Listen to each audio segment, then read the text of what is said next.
record this computer.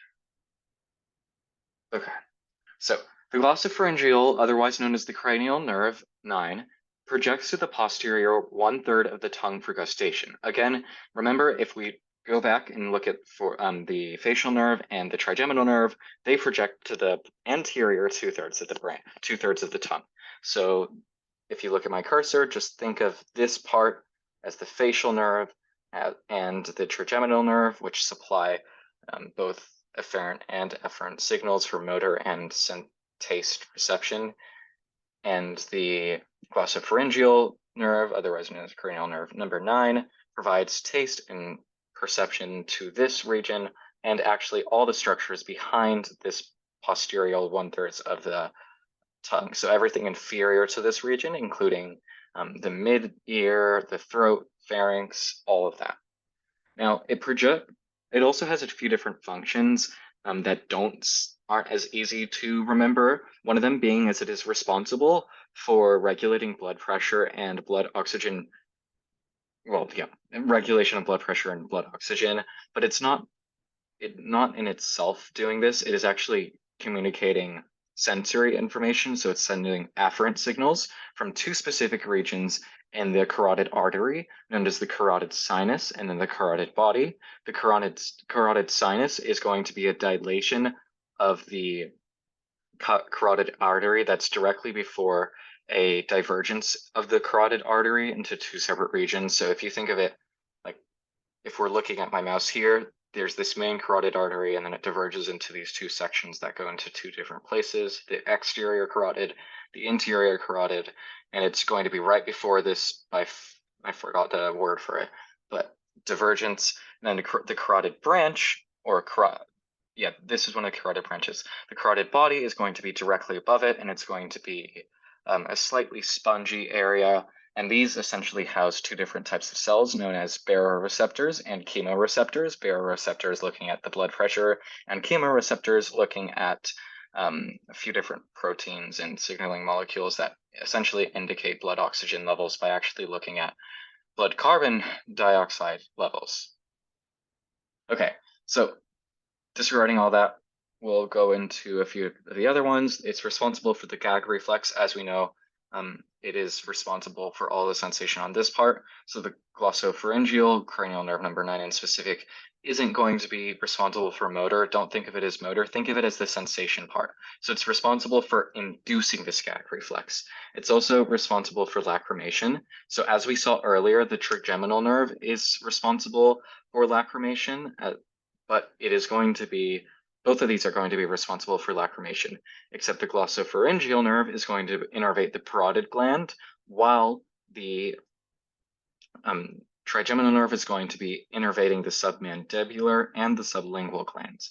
That essentially means just think of the subglands. They're going to be in this mouth. They're going to be slightly smaller, and this parotid gland is going to be at the back of the throat near where the ear canal is. And it's the largest lacrimatory gland, and it produces the most saliva. It's at the very back of your mouth, essentially. Okay, it also is responsible for communicating and integrating sensory signals from the throat, from the pharynx, and coordinating this with the vagus nerve to induce the synchronization of pharyngeal muscles during swallowing and the gag reflex. So this is just fancily saying that it tells your body, oh, there's something at the back of your throat, and it distinguishes whether or not the vagus nerve is going to induce gagging or it's going to induce a swallow reflex. Now, moving on. So that's pretty much glossopharyngeal nerve. It seems pretty easy, but it actually is a bit more complicated than what we would think. Now, vagus. It is a common misconception that the vagus nerve is the largest nerve in the body, which isn't true. It's actually the longest nerve. The largest nerve is the trigeminal nerve. So yeah. Anyways, because it's so long, you can imagine that it goes to so many different parts of the body. So it's the most robust cranial nerve of them all, and it almost in some ways like acts like a second spinal cord, except it's less movement based and it's more specific.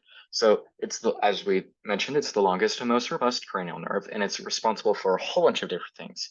First off, I'm just going to go over some of the major functions of the vagus nerve, not going into specifics because that would kill your memory. Number one, so it's responsible for reducing blood pressure and heart rate by innervating the sinoatrial and atrioventricular nodes of the heart. These are just fancy words for specific regions or otherwise known as nodes of the heart that regulate the strength of the beats and the pace of the beats. And because of this, it can reduce blood pressure and heart rate. It is also responsible for digestion by innervating secretory organs and the smooth muscles of the digestive system to induce peristalsis. If you guys remember from biology, peristalsis is when the smooth muscles go in a coordinated like loop of squeezing and going along, squeezing through the intestines to squish everything through it and move everything through it. And then the secretory organs release different enzymes and bile into the digestive system to aid with digestion and absorption of resources. It's also responsible for transmitting sensory information from the digestive system to the brain by the gut-brain axis. And actually, this is one of the major things in neuroscience at the moment, looking at how significant the gut-brain axis is and brain health overall. It's actually shown that certain microbiota can contribute to neurodegenerative diseases like Alzheimer's. So yeah, it's actually quite interesting. It's also responsible for respiratory pattern control and regulation of respiratory rate. Now, it's important to note that it is not responsible for the actual movement of the muscles, but it's responsible for the constriction of the brachii, of tubes within the lungs, and it is also responsible for like pretty much saying, hey, do we need to do shallow breathing, or do we need to do deep breathing, or how much are we going to exhale? Whereas the actual motor nerves that control this don't sense this.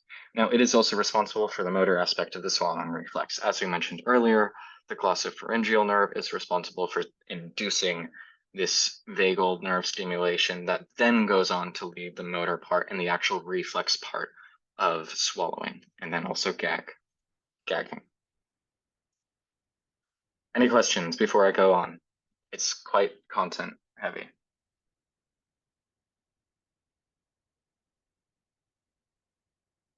All right, I'm going to take that as a no. Okay. Cranial nerve number 11, the accessory nerve. So it is important to note that there are two distinct accessory nerves referred to in neuroanatomy. One of such is going to be called the cranial accessory nerve, a subbranch of the vagus nerve, and the other is going to be known as the spinal accessory nerve, or what is most commonly identified as cranial nerve number 11. Now, it's a bit contradictory and anticlimactic because the actual cranial nerve doesn't it doesn't follow the rules of many of the other cranial nerves, and it actually has parts in the spinal cord. And we would think that the cranial nerve would be referring to the cranial accessory nerve, but it's actually referring to the spinal accessory nerve. So it's a bit annoying. Just remember it's inversed. So cranial nerve, as we mentioned earlier, it is going to be the only cranial nerve that has different spinal cord regions that then project nerve fibers that then go into this accessory nerve.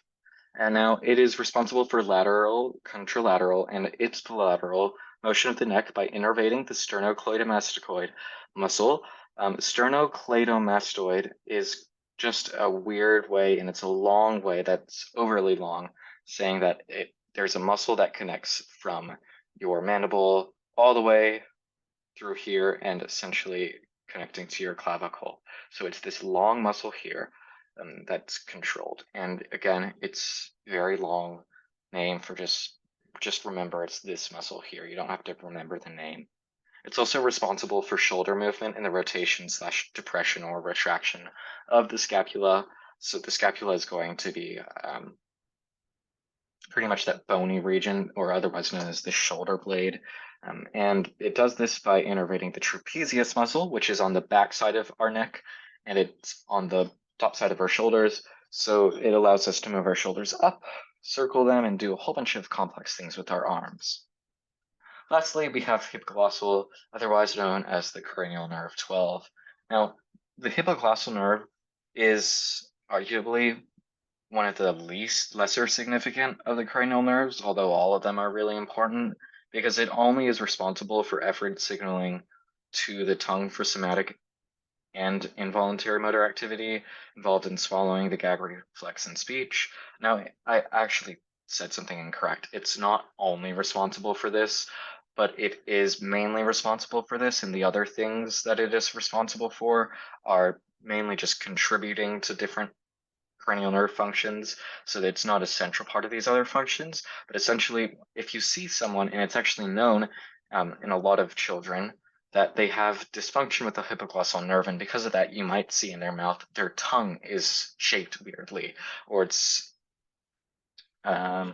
contracting in a specific way that does not look normal, and that's usually because of issues with the hypoglossal nerve.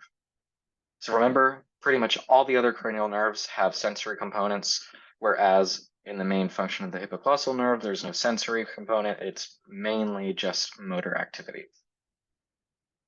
Okay, so reflexes. Reflexes are automatic motor tasks that involve the coordination of both afferent and efferent signaling. So for those of you who weren't here last week, afferent means stuff going towards the brain, so sensory information. Efferent means stuff going away from the brain, so motor induction and just stuff that controls motor activity. So it is this coordination of both the sensory and motor signals to induce specific responses. For some reason, I don't have that here, but it induces specific responses. And an example of this is the glossopharyngeal nerve and the vagus nerve working in unison to induce the swallowing reflex, with the glossopharyngeal nerve providing the afferent sensory information and the vagus nerve providing the efferent motor induction. Now, reflections and coordinated somatic motor tasks or voluntary activities may both appear automatic. So what I'm going to be referring to as coordinated somatic motor tasks, just for the sake of simplicity, is stuff like walking and speaking. Although they both appear autonomic, there's a distinct difference between each, because while coordinated somatic motor tasks are in some cases subconscious, they are learnt, whereas reflexes are inherent responses to stimuli. What this essentially means is that when we have these complex things that we don't have to think about, we're not born with them. We have to gradually develop them with time before we can get comfortable with not even having to think about them with doing it. As we see with pianists and people who walk, we don't have to think about walking, but we weren't born able to walk. We were born with certain reflexes that helped us learn to walk, but it isn't in itself a reflex. Whereas reflexes, like the gag reflex, and I forgot the name of it, but it's when you have your knee hit by something, it induces a certain reflex that makes you kick forward. These reflexes you're born with, unless there's a dysfunction or something weird going on. Now, lastly, we're going to just watch a few minutes of this sensor motor system in human reflexes video, because he explains it much better than I do. So here we go. And this will be the last thing we'll do today, and then I'll send out a different lecture video on everything else.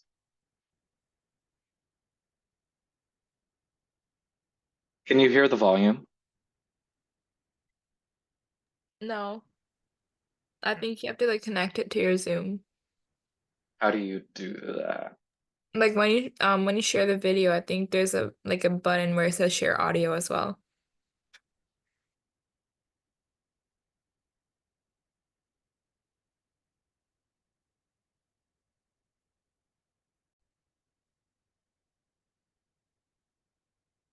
Okay. Did you hear that? Yes, good. Professor Dave explains. We just went over the basics regarding how sensory information gets to your brain. So before we dig into specific aspects of brain function, let's first complete the circuit and learn a bit more about how the brain sends signals out to the body to tell it what to do. This is called motor output, and the system in control of this is called the sensory motor system. Let's get a closer look now. The first thing to understand about the sensory motor system is its hierarchy. Just the way sense perception involves signals getting shuttled to a primary cortex, then a secondary cortex, and then an association cortex, motor output typically begins in the association cortex and then moves through a secondary motor cortex, primary motor cortex, brainstem motor nuclei, all the way to a muscle. Not all signals make it through all of these locations. That's what we saw with afferent signals. Afferent signals are going to be going sensory input, where we go from the receptors all the way up to the association cortex, where we go through the thalamic relay system all the way up through the primary, then secondary, then finally the association, or the most specific areas of the brain. Whereas with efferent signals, we are going to be coming from these association cortexes, or these specific regions, then they're going to be processed through secondary regions, then primary, then back through the brainstem motor nuclei, out nerves, and into the spinal cord, or either through cranial nerves. Nevertheless, we can say that the sensory motor system is hierarchically organized and in parallel fashion. We can also say that this system exhibits functional segregation. Each level that we just mentioned performs a different function. This makes it very similar to the sensory systems, but instead of information flowing up, information flows down. Of course, the two work in close conjunction, as sensory feedback largely directs motor output in most cases. Let's start at the top with the sensory motor association cortex. This has two areas, the posterior parietal association cortex and the dorsolateral prefrontal association cortex.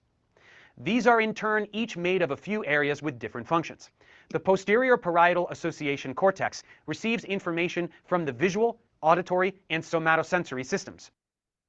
This information is integrated and an output is sent to areas of the motor cortex. The dorsolateral prefrontal association cortex receives information from the posterior parietal cortex and sends information to the primary and secondary motor cortex, as well as the frontal eye field. Moving on to the secondary motor cortex, this area receives information from the two association areas we just mentioned and sends information largely to the primary motor cortex.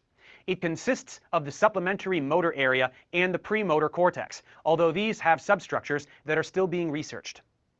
The secondary motor cortex is involved in the programming of patterned movement upon being given instructions by the dorsolateral prefrontal cortex.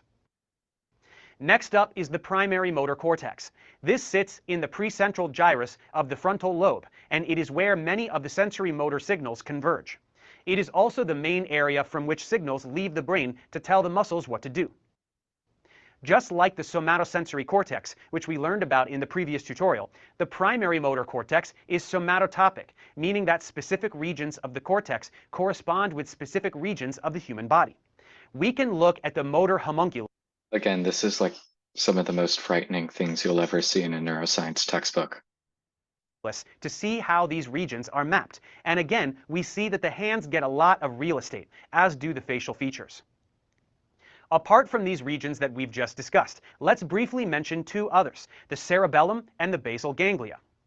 These are not part of the pathways we outlined, but they are still important sensory motor structures. The cerebellum contains a disproportionately large number of neurons, actually the majority of the neurons in the brain. This receives information from the primary and secondary motor cortexes, signals from brainstem motor nuclei, and feedback from motor responses through the somatosensory system. It integrates the information from these sources and is thus believed to play a role in motor learning when developing skills that require precise timing. The basal ganglia are not as dense, but they are quite complex. They are part of loops that receive cortical input and transmit it through the thalamus and back to the cortex. We believe this plays a role in motor output by facilitating wanted movements and inhibiting unwanted movements. So that's a brief outline of what we call descending motor pathways. Signals descend along four main paths, two of which move through the dorsolateral region of the spinal cord, and two of which move through the ventromedial region of the spinal cord. These first two are the dorsolateral corticospinal tract and the dorsolateral corticorubrospinal tract, while the other two are the ventromedial corticospinal tract and the ventromedial corticobrainstem spinal tract. These all originate in the cerebral cortex, but have different functions. information travels all the way to motor units, which are comprised of a single neuron and all of the skeletal muscle fibers that it innervates, and that's where the body obeys the brain. Feel free to check out my tutorials on muscle types, as well as the mechanism of muscle contraction, if you are interested in learning more about that part before moving forward here. Otherwise, let's now briefly discuss the muscle spindle feedback circuit. This is the way the muscles and the brain communicate. Within the skeleton. Now, one thing he didn't mention are these the neurons that are going to be primarily innervating these muscle fibers are also going to be known as alpha motor neurons instead of just normal neurons. They have specific functions, and they are the end of these they're at the end of these circuits and at the end of these descending pathways from the brain. Muscles, we can find two kinds of receptors. These are Golgi tendon organs and muscle spindles. The first of these are embedded in the tendons, which, as we recall, are the things that connect the muscle to a bone, and these respond to changes in muscle tension. Muscle spindles are embedded in the muscle tissue, and they respond to changes in muscle length. Information travels from these receptors to the central nervous system via extrafusal and intrafusal motor neurons and spindle afferent neurons, depending on their origin. We can use this knowledge to understand certain reflexes of the human body. First, let's examine the stretch reflex. This is the classic reflex involved when the doctor taps on your knee with a mallet and your leg extends. What happens is that the tap causes spindles of the thigh muscle to stretch, which sends a signal up the afferent neurons to the spinal cord. This sends another signal down the motor neurons that causes the thigh muscle to contract, and your leg extends. There is also the withdrawal reflex. This one is more like when you touch something hot and suddenly pull your hand away without even having to think about it. The stimulus causes sensory neurons to fire, and this excites spinal interneurons, which do two things. Excitatory spinal interneurons excite motor neurons in the bicep, and inhibitory spinal interneurons inhibit motor neurons in the tricep. So as we see, there's agonistic and antagonistic induction of or just signaling overall. So these interneurons have they're actually quite complex, but they're also very useful. Interneurons are primarily going to be antagonistic or inhibitory, but overall, different interneurons have different functions, whereas in some cases they can do agonist signaling, or in other cases they do antagonist signaling. With agonist signaling, in this case, we're going to be agonizing the muscles that are going to be flexing our arm away and antagonizing the muscles that are going to be extending our arm. So because of this, there's going to be more flexion than extension, hence why we move our arm fast and away rather than towards. This simultaneous action causes a rapid jerking motion in the arm, the fastest way to get you out of danger. This strategy of combining the excitation of certain neurons with the inhibition of others is called reciprocal innervation, and it is very common. So we now have a basic understanding of how the central nervous system works with the muscular system in order to produce motion. And of course, any motion more involved than a simple reflex is going to be much more complicated than what we have outlined here. But before we go deeper with all that, let's take a look at some other topics. Thanks for watching, guys. Subscribe to my channel for more tutorials. Support me on Patreon. Okay, so that's going to be the end of the meeting today. I want to wrap things up before the actual Zoom meeting ends because we're running out of time. So if you guys have any questions, feel free to quickly ask them or email them to me. Sorry.